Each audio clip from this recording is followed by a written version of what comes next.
let me tell you what I believe. I believe at this phase of my life, I believe that love is overrated.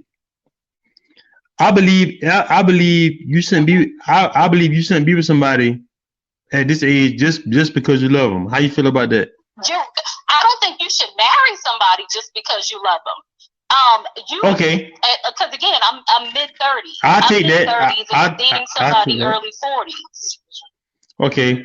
Okay. So, son, you're in the same goal. So you don't believe that somebody should get married just because they love them?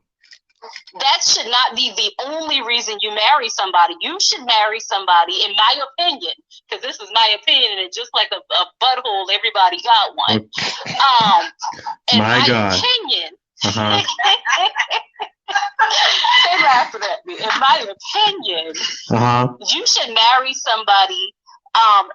Not only for love, because you gotta love them. You gotta find something attractive. Like you love gets you to the door, but it don't get you through it.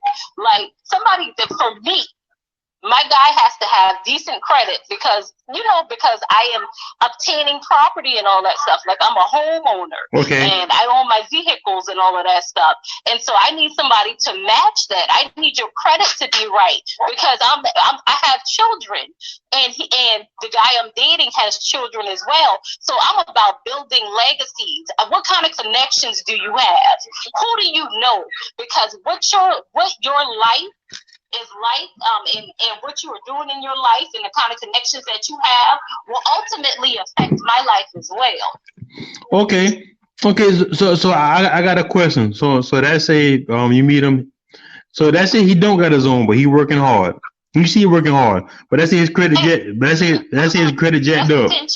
No, it's not potential because he actually is working hard. He just don't have what you have. That's not the same thing. That's not the same thing. But what do you mean he doesn't have what I have? Let's say this. Okay, you have a house. He has an apartment. You have a house. He has an apartment. Your car's paid for. He's paying on his car. You make. I'm gonna throw numbers out here. You make $30 an hour. He makes $18 an hour. So he not living the potential. He actually doing it. This is where he's at. This is where he's at. That's the difference between potential. Potential is somebody at the house saying, "I wish I had me a job." This man's actually working. He's just not where you at. So would you take that man on and would you respect that man? He's making $18 an hour. He's working now. He's hard work. $18 an hour. Apartment. And he's paying on his pay. He's paying on his what they call them cars. Buy here, pay here.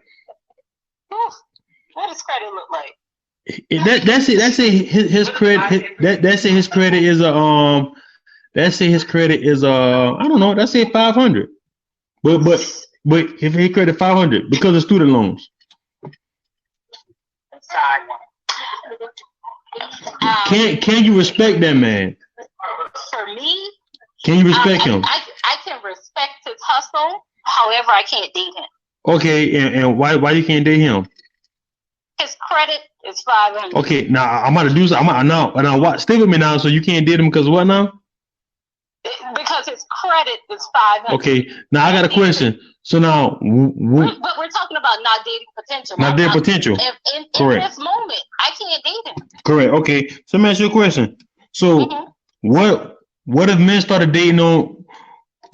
What if men started holding women to those same potentials that you have? Listen, let me tell you, the same standards that I have for a man that I date are standards that I live up to myself. I will never require anything from anybody that I can't. Okay, but that's you. But I'm asking as a whole. How would you feel? But we can't answer for everybody. No, but I'm asking your opinion. Like you said, boy, everybody got one, so I'm asking for yours. Okay, all right. So right now, if men held women to those same standards, because now this when it gets tricky. If men held women to those same standards, it'd be a whole lot more single women out here than there's men. You're right about that. You are absolutely right. Because the difference is, with that example I described, that man, he's not living in potential.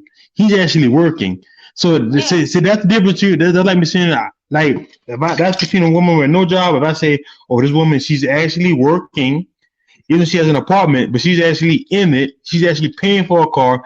She's actually living in her now. That's not potential. She's living a lifestyle to where she's able to pay her things. Mm-hmm. So you're right. She's living in her now, and that's not potential. I can't date that man that's living in that now, because if we're talking about dating, like again, I told you what I plan to marry, and I date with purpose. In his now, that sounds like Kevin. Man, that really sounds like Kevin Samuels. But continue. I don't even, I don't listen to him. I don't know. That sound like Kevin Samuels to me. But Kevin Samuels, I might have to check him out. Hey, quit giving that man all that free advertising. That's not Kevin Samuels. Okay. So now while I got you on here, I got a question. You answered that. So how do you feel? Okay, well, let's call your significant other Jake. Let's call him Jake, like Jake from State Farm. Let's call him Jake. Okay, Jake from State Farm. Are you submissive to Jake? I am. Oh, I am. And what is your definition of submissive? So me being submissive to my man, to the guy that I'm dating now. Okay. He is free to make decisions. Okay. And not so much all decisions that will affect us, because again, we both have children, so it's more than just us. Correct. I trust, like I said to him before, I trust him to be speeding towards a cliff, and I don't see a bridge, but I know that I can look over to him, and I know that he's gonna make sure that we're okay. Okay. And like, let me see what else. You put me on the spot because I'm trying to think. No, don't me. Don't you dare me. Let me see what else. I almost said his name too. You don't say his name. His name Jake tonight. So like. And I guess a part of submission is to trust them. Yeah, like I was saying about the trust, because I trust them blindly. I trust Jake to provide for us. If Jake says he's paid a bill, I don't go checking to make sure the bill is paid. I just trust that bill is going to be paid. Jake made the decision for us to even change churches. Like, he was a non-practicing Catholic, and I was a Baptist. And Jake said, hey, these two different churches don't work for me and my family and what we're trying to do. We're going to try non-denominational. And that's what we did. And I trust Jake and I respect Jake. Okay, so I got a question. So did you follow him with no struggle, or was it struggle? There was no struggle. Once we had made the decision to combine our households, we talked about. But you know what though? I'll tell you this, because you in your mid-30s. At what point? Because you can't convince me that you was always here. At what point did you get to where you at now? The point that I met Jake, because like a man, when you meet the right person, you are going to want to make changes to yourself to be with that person. Not so much, I'm gonna change so I can get a man and blah blah blah blah blah blah blah blah blah. Because I have never put up a facade. When he met me, he met the person that he's with now. I grew to allow him to lead because this is a person I knew that I could trust. Because I was a single parent. Oh, so you know something to me what happened? It's something like you met Jake and Jake put you in line and you fell in line. You say Jake put me in. You gonna make me cuss? No, but think about this. But you're looking at it in a bad way. But I meant what I said though. You was a woman who felt she could do whatever she wanted to do. I got it my way, and you met a real man, and he said, "No, this is what we're gonna do," and you fell in line. Well, Jake is an alpha male, and yeah, I'm an alpha female. But yeah, you're right. I learned to fall in line. I learned to let pieces of me die down so that Jake should lead properly because I no longer wanted to be the leader of the house once I had seen that Jake had possessed the qualities of the man that I wanted to be. Because it's too hard and women should not be leading houses. Women absolutely should not be leading houses. It is hard. I don't even want to do it anymore.